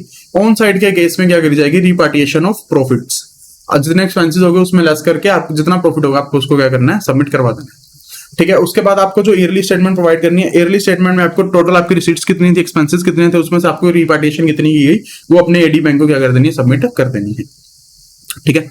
नेक्स्ट हमारे पास आता है receipts of advance payments against exports. Export करना है, एक्सपोर्ट के केस में नॉर्मली एडवांस चलता ही है, ठीक है। एक्सपोर्ट आपने करना था उसके केस में आपको क्या हो गया, एडवांस रिसीव हो गया, तो उसको किस तरीके से डील करा जाएगा। तो सबसे पहले जब आपको एडवांस आया तो आपको ये इंश्योर कराना है कि एडवांस रिसीव होने के 1 साल के अंदर अंदर या तो आप उसको पैसे वापस कर दो, या आपको क्या करनी है, आपको उसको गुड्स दे देनी है, ठीक है। या तो एक्सपोर्ट कर दो, पैसे वापस कर दो, ठीक है। इन केस आपको उस इंटरेस्ट के ऊपर, उस एडवांस पेमेंट के ऊपर इंटरेस्ट भी देना पड़ रहा है, तो जो इंटरेस्ट का रेट होगा वो कितना, मैक्सिमम कितना हो सकता है। एक रेट यूज होता है जनरली इंटरनेशनल मार्केट में, that is known as LIBOR. LIBOR की फुल फॉर्म होती है लंडन इंटरबैंक ऑफर्ड रेट, जो London bank time to time पे इशू करता रहता है। तो जो भी लिबोर रेट होगा plus 100 basis point, 100 basis point मतलब 1%। तो जो लिबोर +1% आप मैक्सिमम क्या कर सकते हो, उनसे उनको इंटरेस्ट दे सकते हो। ठीक है, उसके अलावा जो भी आपके डॉक्यूमेंट्स थे जिसके अंदर शिपमेंट की सारी डिटेल दी गई थी, वो आपको किसके थ्रू रूट करवानी है, एटी कैटेगरी वन ब्रांच के थ्रू रूट करानी है। ठीक है, इन केस एक्सपोर्टर ने ना तो शिपमेंट दी, चाहे पार्टली या फुली, या ना उसने रेमिटेंस प्रोवाइड करी, कि जैसे उसने सपोज 100 करोड़ का उसके पास एडवांस आया था, ठीक है, 50 करोड़ का उसने एक्सपोर्ट कर दिया, 50 करोड़ का ना उसने एक्सपोर्ट करा है अभी, ना उसने 50 करोड़ के एडवांसेस उसको वापस करो, और 1 साल बीत चुका है। ठीक है, तो उस केस में अगर उनको कोई भी वो एडवांस करना है या कोई भी एक्सपोर्ट करना है जब 1 साल बीत चुके हैं, तो उसके लिए आपको क्या करनी पड़ेगी, आरबीआई से प्रायर अप्रूवल लेनी पड़ेगी। 1 साल के अंदर अंदर कर दो, कोई चक्कर नहीं। 1 साल के बाद कर रहे हो, आपको आरबीआई से अप्रूवल लेनी पड़ेगी। इन केस आप इंटरेस्ट भी आपको पे करना है, तो इंटरेस्ट का जो मैक्सिमम रेट है वो कितना हो सकता है, जो लिबोर रेट है उस प्लस 100 बेसिस पॉइंट, उससे ज्यादा आप इंटरेस्ट क्या नहीं कर सकते, पे नहीं कर सकते। ठीक है, उसके अलावा ये तो हुआ नॉर्मल केसेस के अंदर, बट सपोज कुछ कंडीशंस ही ऐसी हैं, कुछ एक्सपोर्टर्स ही ऐसे हैं जिनका क्या लॉन्ग टर्म कॉन्ट्रैक्ट ही चलता है। उस केस में अगर कोई ऐसा एक्सपोर्टर है जो long term export advance receive करना चाहता है, वो एक्सपोर्ट रिसीव कर सकता है, बट उसको अलाउ तभी किया जाएगा जब उसका क्या होगा, 3 इयर्स का सेटिस्फैक्टरी रिकॉर्ड होगा। एंड जो ये एडवांस है वो मैक्सिमम कितने के लिए रिसीव किया जा सकता है, मैक्सिमम टेन्योर ऑफ 10 इयर्स के लिए ही रिसीव किया जा सकता है। उसमें हमें ये चीज भी इंश्योर करानी है कि जो भी हमें पैसा रिसीव हुआ है वो long term supply of contracts के अगेंस्ट क्या होगा, यूटिलाइज होगा, कि जैसे जैसे लॉन्ग टर्म सप्लाई कॉन्ट्रैक्ट हम पूरा करते जाएंगे वो पैसा कट होता जाएगा, हमें ये चीज इंश्योर करवानी है। ठीक है, उसके रिगार्डिंग हमारे पास कुछ कंडीशंस दी गई हैं कि वो कुछ कंडीशंस हमने क्या करनी है, फॉलो करनी है। सबसे पहले जो भी प्रॉपरली सप्लाई ऑर्डर्स है, जो कॉन्ट्रैक्ट है वो होने चाहिए। ठीक है, जो भी कॉन्ट्रैक्ट्स हैं with the party and the buyer, उसके अंदर नेचर, अमाउंट, डिलीवरी टाइमलाइन, सब चीजों के बारे में क्या होनी चाहिए, चीजें बताई होनी चाहिए। प्रोडक्ट किस तरीके से प्राइस करा जाएगा वो भी उसके अंदर लिखा होना चाहिए। उसके बाद आप ये ना हो कि कंपनी ने कॉन्ट्रैक्ट तो कर लिया लेकिन कंपनी के पास कैपेसिटी नहीं है, तो कंपनी के पास प्रॉपर क्या होनी चाहिए, कैपेसिटी भी होनी चाहिए कि वो इस चीज को क्या कर सके, एग्जीक्यूट करवा सके। ठीक है, उसके अलावा ये फैसिलिटी सिर्फ उन्हें ही प्रोवाइड करी जाएगी जो क्या किसी भी तरीके की एडवर्स नोटिस के अंदर ना आते, उनके अगेंस्ट कोई भी इन्वेस्टिगेशन ना चलती हो। ठीक है, जो ये एडवांसेस होंगे वो अगेंस्ट फ्यूचर एक्सपोर्ट्स ही एडजस्ट करे जाएंगे। इस केस में जो मैक्सिमम इंटरेस्ट है वो कितना है, LIBOR rate plus 200 basis points. Normal case के अंदर जब आप लॉन्ग टर्म वाला कॉन्ट्रैक्ट नहीं कर रहे हो उसके अंदर आप मैक्सिमम कितना इंटरेस्ट पे कर सकते हो, लिबोर प्लस 100%। इसके अंदर कितनी जो आपको इंटरेस्ट की लिमिट दी गई है दैट इज लिबोर प्लस 200%। जो भी डॉक्यूमेंट्स होंगे वो ऑथराइज डीलर के थ्रू क्या करने जाएंगे, रूट करे जाएंगे। जो भी ऑथराइज डीलर होगा उसकी जिम्मेवारी होगी कि वो AML KYC गाइडलाइंस को क्या करे, फुलफिल करे। उसके अलावा हमने ये चीज इंश्योर करानी है कि जो पैसा एडवांस के तरीके से हमें मिला है वो किसी भी NPA अकाउंट की पेमेंट के लिए यूज ना हो रहा हो। किसी भी तरीके से हमने डबल फाइनेंसिंग को क्या करना है, अवॉइड करना है, डबल फाइनेंसिंग को परमिट नहीं करवाना है। इन केस आपको कोई ऐसा एडवांस रिसीव हुआ है जिसकी वैल्यू $100 मिलियन से ज्यादा है या उससे भी ज्यादा है, तो आपको क्या करना है, उसको इमीडिएटली रिपोर्ट करना है, तो trade division of foreign exchange department of the RBI। ठीक है, उसके बाद एडी बैंक्स अगर बैंक गारंटी या stand by letter of credit कुछ इशू कर रहे हैं तो ये हमें इंश्योर कराना है कि वो 2 साल से ज्यादा के लिए इशू नहीं किया जा सकता। उसके अलावा वो जो हमने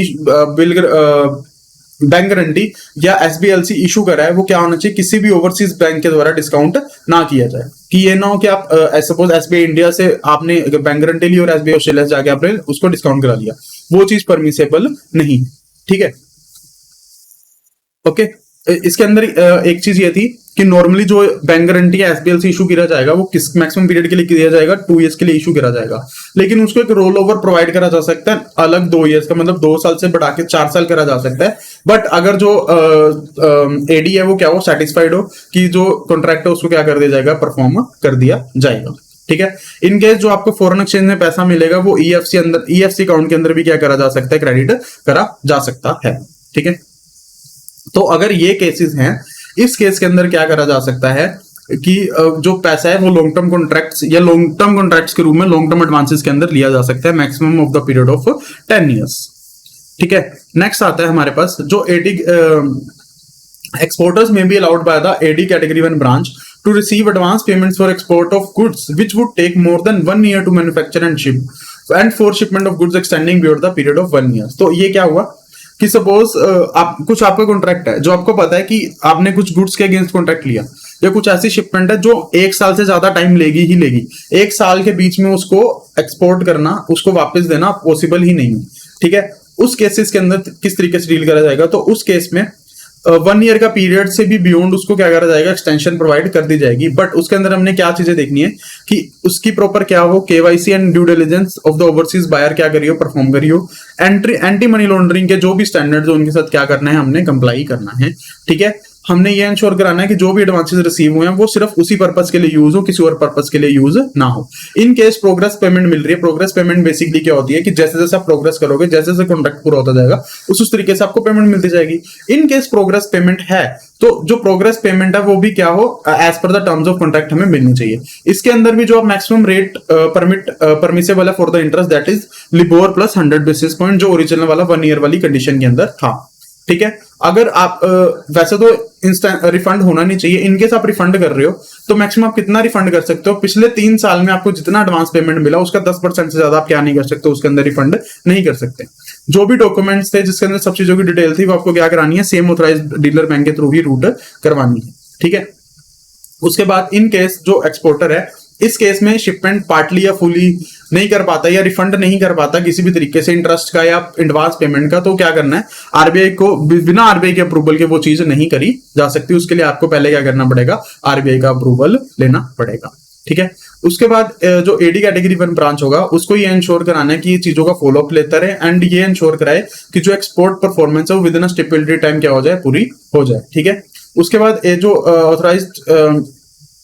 ऑथराइज्ड डीलर होगा उसको क्या करना है, जो भी उनकी ट्रांजेक्शंस है उनके रिलेटेड केवाईसी और एमएल गाइडलाइंस को फॉलो करना है। ठीक है, जो भी उनको केसेस लगते हैं डाउटफुल केसेस है, डाउटफुल केसेस को क्या करना है, उसको डायरेक्टर ऑफ एनफोर्समेंट डीओई को क्या कर देना है, फर्दर इन्वेस्टिगेशन के लिए उनको केसेस को फॉरवर्ड कर देना है। उसके अलावा ऐसे केसेस को क्वार्टरली बेसिस पे क्या कर सकते हो, आप आरबीआई को भी फॉरवर्ड कर सकते हो। उसकी टाइम लिमिट क्या है कि जो क्वार्टर एंड होगा उसके 21 दिनों के अंदर ऐसे अकाउंट्स को क्या करा जा सकता है, सबमिट करा जा सकता है। ठीक है, एक ईडीपीएमएस यूज होता है। ईडीपीएमएस इज बेसिकली एक्सपोर्ट डाटा का एक सिस्टम है जो क्या करता है, उसको डाटा प्रोक्योर करता है, डाटा को एनालाइज करता है। वो क्या करेगा, किसी भी एडवांस रेमिटेंस की क्या करेगा, उनको कैप्चर करेगा एंड उन चीजों को क्या करेगा, रिपोर्ट करेगा। ठीक है, रिपोर्ट किसको करेगा, एडी कैटेगरी 1 ब्रांच को। एडी कैटेगरी 1 ब्रांच क्या करेगी, उस चीज को इलेक्ट्रॉनिक एफआईआरसी बनाएगी, उसकी रिपोर्ट बनाएगी एंड ईपीडीएमएस में सबमिट करेगी। ठीक है, बट वो करेगी तब जब ऐसी एफआईआरसी कब इशू हुई अगेंस्ट इनवर्ट रेमिटेंस के अगेंस्ट इशू हुई।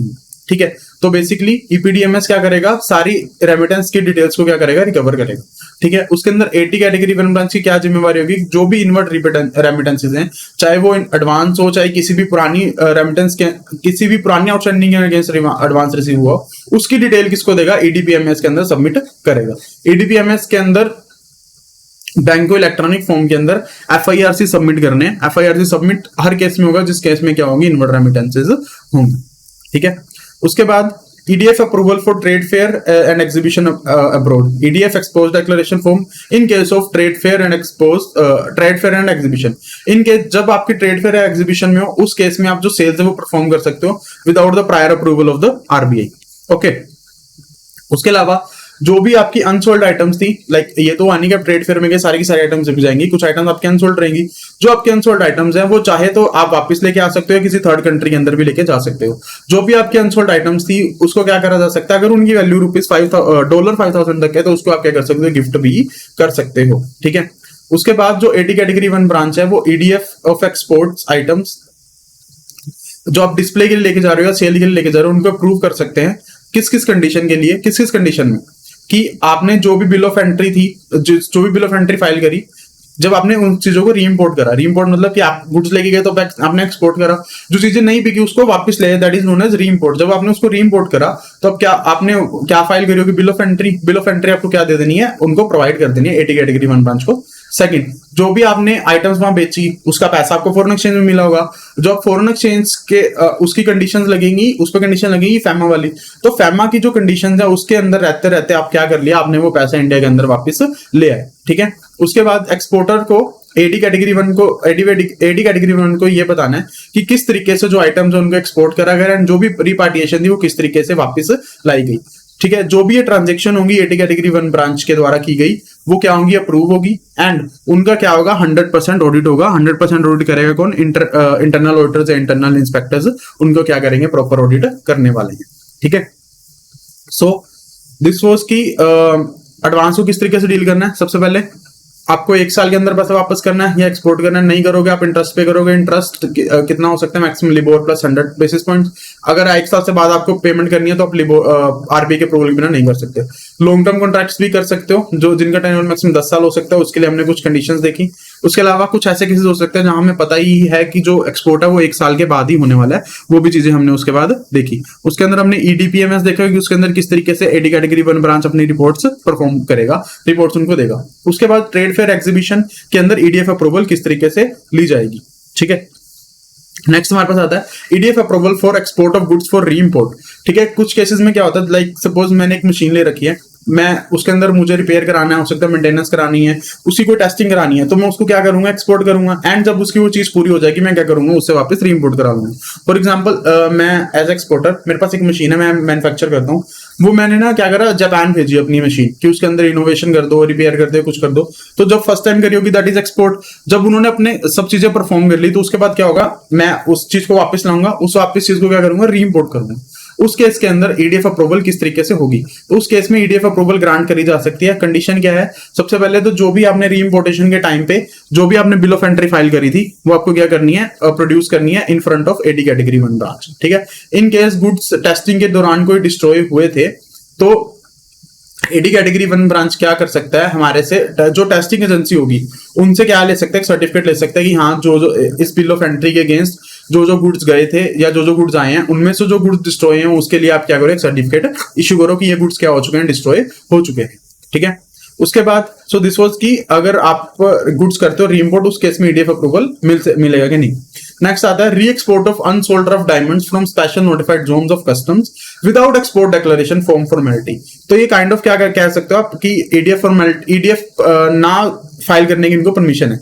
वो केस क्या है, हमारे पास कुछ जोन्स नोटिफाई करे गए हैं जिनको बोला जाता है स्पेशल नोटिफाइड जोन्स। तो उसके अंदर सपोज अगर आप डायमंड्स बेचने आते हो, एंड वो डायमंड्स कौन से, अनसोल्ड रफ डायमंड्स है, ऐसे डायमंड्स जिन पर भी काम हो चुका है, जो रफ डायमंड्स है, ठीक है। अगर वो एसएनजेड में थे, उससे कभी नॉर्मल एरिया जिनको हम बोलते हैं domestic tariff area, domestic tariff area के अंदर कभी आए ही नहीं है, तो विदाउट ईडीएफ क्या करा जा सकता है, उसको री एक्सपोर्ट करा जा सकता है। बट उसके अंदर जो भी आप कंसाइनमेंट होगी, उसके अंदर आपको क्या कहते हैं ना, इनवॉइस, उसकी पैकिंग लिस्ट, एंड उसके अंदर जो भी कंसाइनमेंट का नेचर था, फ्री ऑफ कॉस्ट या जो भी है, वो आपको क्या करना है, परमिट करना है, ठीक है।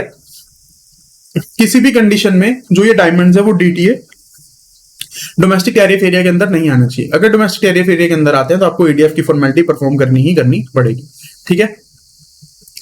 फॉर द लोट या लोट्स जो कि क्लियर किए गए हैं by the precious cargo custom clearance centre Mumbai, bill of entry कौन फाइल करेगा, बायर फाइल करेगा। एंड जो एडी ब्रांच है वो क्या कर सकता है, ऐसे इंपोर्ट्स की पेमेंट्स को परमिट कर सकता है by verifying, by satisfying itself that the transactions are bona fide in nature, that the transactions are true in nature. उसके साथ साथ एडी बैंक्स को क्या करना है, ऐसी ट्रांजैक्शंस का रिकॉर्ड भी अपने पास क्या करना है, मेंटेन करके रखने, ठीक है। तो एसएनजेड बेसिकली क्या होता है, एक अगर हम एग्जांपल से समझे, ठीक है। Suppose this is a country, let it be any country, okay, ठीक है। उसके अंदर ना कुछ जोन्स नोटिफाइड होते हैं, सपोज देयर आर जोन्स, ठीक है। इसके अंदर एसईजेड हो सकते हैं, एसएनजेड हो सकते हैं, और अदर नोटिफाइड जोन्स, ठीक है, हो सकते हैं, ठीक है। तो ये तो हो गया जो जोन्स नोटिफाइड है। जो ये एरिया है जहां पे कोई भी चीज नोटिफाई नहीं की गई है, इसको हम बोलते हैं डोमेस्टिक टैरिफ एरिया, ठीक है। तो अगर कोई अनकट डायमंड्स है, रफ डायमंड्स है, वो एसएनजेड में आए बट डोमेस्टिक टैरिफ एरिया के अंदर कभी एंटर नहीं हुए, उस केस में क्या करी जा सकती है, आपको डीटीएफ ईडीएफ फॉर्मेलिटी ना करने की परमिशन दी जा सकती है। बट उसके अंदर कुछ कंडीशन है कि जो इनवॉइस है उसके ऊपर सारी डिटेल्स क्या होनी चाहिए, मेंशन होनी चाहिए, और किसी भी तरीके से जो डायमंड है वो डीटी के अंदर एंटर नहीं होना चाहिए। उसके बाद पार्ट ड्रॉइंग्स या अनड्रॉन बैलेंस, ठीक है। पार्ट ड्रॉइंग्स या अनड्रॉन बैलेंस बेसिकली होता है कि कई जगह क्या प्रैक्टिस चलती है कि सपोज आपका जो वो बिल था वो 100 करोड़ का था, ठीक है। उसके अगेंस्ट क्या हुआ कि 100 करोड़ के अगेंस्ट में ना सपोज आपको 1000 केजीज की एक कोई क्वांटिटी आनी थी, लेट इट बी एनीथिंग, ठीक है। तो उसके अगेंस्ट आपको ना रिसीव हुई सपोज 990 केजीज, ठीक है। तो उसके अगेंस्ट क्या होगा, आपकी पेमेंट भी रुकेगी, ओके। तो इसके अंदर बेसिकली होगा आपका 99 करोड़ रुक गया, ठीक है। तो क्या हुआ, आपने जो पैसा था वो पूरा नहीं आया, पैसा कितना आया, सिर्फ अनड्रॉन बैलेंस कितना रह गया आपका, 1 करोड़ रह गया। रह क्यों गया? रीजन बीइंग कि कुछ भी उसके अंदर डिफरेंसेस हो सकते हैं, वेट का डिफरेंस हो सकता है, क्वालिटी का डिफरेंस हो सकता है। हो सकता है जब आपने इंस्पेक्शन करी, एनालिसिस करा गुड्स का, तो आपके अंदर उसके अंदर कुछ डिफरेंसेस लगे, तो उस केस में क्या होगा, आपकी जो ड्रॉइंग्स होगी वो पार्ट में होंगी, फुली ड्रॉइंग नहीं होंगी, और जो कुछ बैलेंस है वो अनड्रॉन रहेगा। ठीक है, एडी कैटेगरी 1 ब्रांच ऐसे बिल्स को कर सकता है, नेगोशिएट कर सकता है, बट उसके अंदर जो अनड्रॉन बैलेंस है वो मैक्सिमम कितना होना चाहिए, जितनी आपकी एक्सपोर्ट वैल्यू है उसका मैक्सिमम 10% से ज्यादा नहीं होना चाहिए। फॉर एग्जांपल जो आपका अनड्रॉन बैलेंस है मैक्सिमम 10% हो गया, 10 करोड़ 10%। तो बेसिकली जो आपका अनड्रॉन बैलेंस है वो 10% से ज्यादा नहीं होना चाहिए, इस एग्जाम्पल के अंदर 10 करोड़ से ज्यादा नहीं होना चाहिए।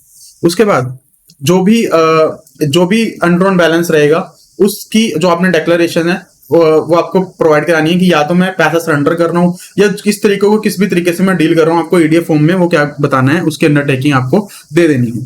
ठीक है, उसके अलावा इन केस एक्सपोर्टर है वो रिपार्टिशन अरेंज नहीं कर पा रहा है, उसने पूरा ट्राई कर लिया, सब बेस्ट एफर्ट्स लगा चुके हैं कि पैसा बट नहीं आ रहा है, तो क्या करेगा, एडी कैटेगरी 1 ब्रांच अगर ये सेटिस्फाइड है कि जो ट्रांजेक्शन थी वो बोनाफाइड थी, ठीक है, तो वो at least the value of which the bill was initially drawn और 90% of the value declared on the EDF form whichever is more and a period of 1 year has lapsed from the date of shipment, तो क्या करेगा,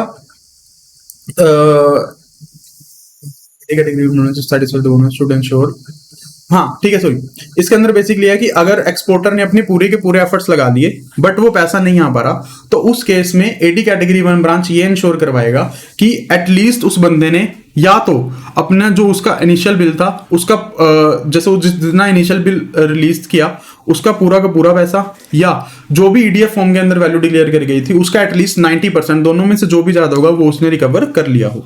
for example हम लेते हैं, उसने suppose जो उसका ओरिजिनल इनवॉइस था उसके अंदर कॉन्ट्रैक्ट डिक्लेयर करा 100 करोड़ का, ओके, एंड जो उसका ईडीएफ था, ठीक है, लेट इट भी, उसके अंदर भी उसने क्या करी, वैल्यू 100 करोड़ ही डिक्लेयर करी, ठीक है, तो इसका 100 करोड़ ओरिजिनल, इसका कितना 90%, दैट इज 90 करोड़, ठीक है, दोनों में से जो भी हायर होगा दैट इज 100 करोड़। तो इंश्योर क्या करवाएगा एडी कैटेगरी ब्रांच की एटलीस्ट उसने क्या करा हो, इतना पैसा रिकवर कर लिया हो, चाहे वो पूरा का पूरा पैसा रिकवर नहीं कर पा रहा, ठीक है। ये तो हो गया जब दोनों वैल्यू सेम थी। For example let it be कि उसका जो ओरिजिनल इनवॉइस था, ठीक है, वो 100 करोड़ का था, ठीक है, ईडीएफ फॉर्म के अंदर उस बंदे ने सपोज आप लगा लो जो वैल्यू डिक्लेयर करी थी वो वैल्यू डिक्लेयर करी लेट इट बी 200 करोड़ की, ओके, इस केस में 90% कितना होगा, 180 करोड़, दोनों का जो हायर है दैट इज 180 करोड़। तो क्या इंश्योर करना है इस केस में, एटलीस्ट 180 करोड़ पैसा क्या होगा हमारे पास रिकवर हो गया हो, ठीक है। सो एक बार फिर से पूरा का पूरा रिवाइज कर लेते हैं। Advance against payment conditions, with in 1 year आपको पेमेंट करनी है, नहीं तो आप लिबोर प्लस 100% बेसिस के ऊपर क्या करोगे, रिटर्न प्रोवाइड करोगे, ठीक है। जो सारी की सारी चीजें वो एडी कैटेगरी 1 ब्रांच के थ्रू रूट होनी चाहिए। जो भी उसके अंदर इन केस आपने अनयूटिलाइज पोर्शन को रह जाता है तो अगर आपको उसको यूटिलाइज करना है तो आपको आरबीआई की परमिशन लेनी पड़ेगी। लॉन्ग टर्म एक्सपोर्ट्स के केसेस में अलाउ करा जा सकता है, ऐसे एक्सपोर्टर जिनका ट्रैक रिकॉर्ड 3 साल से ज्यादा का है, और मैक्सिमम पीरियड कितना यूज हो सकता है, मैक्सिमम कॉन्ट्रैक्ट कितनी देर का हो सकता है, 10 साल का हो सकता है, ठीक है। उसके अंदर जो भी कंडीशंस है वो क्या आपके इनवॉइस के ऊपर मेंशन होनी चाहिए, ठीक है। जो भी एडवांस पेमेंट्स है वो किसके थ्रू एडजस्ट होंगी, फ्यूचर एक्सपोर्ट के थ्रू एडजस्ट होंगी। इन केस एडवांस आपका जो यूएसडी 100 मिलियन से ज्यादा वो क्या करना है, आरबीआई को रिपोर्ट करना, उसमें केस में क्या हो जाता है, मैंडेटरी हो जाता है, ठीक है। अगर ऐसी कोई गुड्स है जिसका पता ही हमने 1 साल से ज्यादा का एडवांस उस पर लगना ही है, 1 साल से ज्यादा का उस पर टाइम लगना ही है, तो उसके अंदर हमने जो कंडीशन है वो सेटिस्फाई करनी है। कंडीशन कौन सी, KYC, compliance with AML standard, direct receipts of progress payments, ये चीजें हमने क्या करनी है उसमें चेक करनी है, ठीक है। एडिशनल डिटेल्स, कोई भी अगर इस केस के अंदर किसी भी तरीके की रेमिटेंस टुवर्ड द इंटरेस्ट और रिफंड बिना आरबीआई के अप्रूवल के नहीं दी जा सकती अगर शिपमेंट 1 साल के अंदर अंदर दी नहीं गई है। उसके बाद एक्सपोर्ट परफॉर्मेंस मॉनिटरिंग आ जाती है, ठीक है। उसमें बैंक्स ने क्या इंश्योर करना है कि एक्सपोर्ट्स क्या है वो विद इन स्टिपुलेटेड टाइम क्या हो जाए, बाहर भेज दिए जाए, ठीक है। जो भी ट्रांजेक्शंस थी, जो भी एडवांसेस थे वो क्या होना चाहिए, बोनाफाइड होने चाहिए, उसकी क्या करनी है, बैंक ने ड्यू डिलिजेंस परफॉर्म करनी है। इन केस कोई केस डाउटफुल लगते हैं तो क्या करा जा सकता है, उनको डायरेक्टर ऑफ एनफोर्समेंट डीओई को वो इन्वेस्टिगेशन के लिए ट्रांसफर करे जा सकते हैं, ठीक है। ट्रेड फेयर के केस में ईडीएफ अप्रूवल हमने देखी थी कि ली जा सकती है, ठीक है। उसके अंदर हमने कुछ कंडीशंस देखी थी कि वो किस तरीके से अनसोल्ड आइटम्स थर्ड पार्टी को भेज सकते हैं, या उन्हें किस किस तरीके से डिक्लेरेशन प्रोवाइड करनी है, अब बिल ऑफ एंट्री देनी है, ये बताना है कि किस किस तरीके से एसेट्स बेची गई हैं या उनको रिपार्टिएट, जो प्रोसीजर है उनको रिपार्टिएट करवाया गया। उसके बाद EDF approval for export of goods, कि किस तरीके से अगर जो गुड्स रिपोर्ट हुई हैं उसका ईडीएफ अप्रूवल हमने किस तरीके से लेना है, ठीक है। उसके बाद हमने दो चीजें और कवर करी, दैट वाज कि अगर अनसोल्ड ऑफ डायमंड्स है जो कभी डीटीए के अंदर आए ही नहीं, एसएनजेड से ही री एक्सपोर्ट हो गए, उस केस में डीटीए जो ईडीएफ फॉर्मेलिटी है वो हमें करने की जरूरत नहीं पड़ती है। एंड इन केस जो पैसा है वो अनड्रॉन रहता है, कुछ अमाउंट उसकी अनड्रॉन रहती है, उस केस में हमें क्या चीजें चेक करनी है, क्या चीजें इंश्योर करवानी है, ठीक है। तो आज हम ये टॉपिक यहीं खत्म करते हैं, मिलते हैं अगले लेक्चर में, बाय बाय।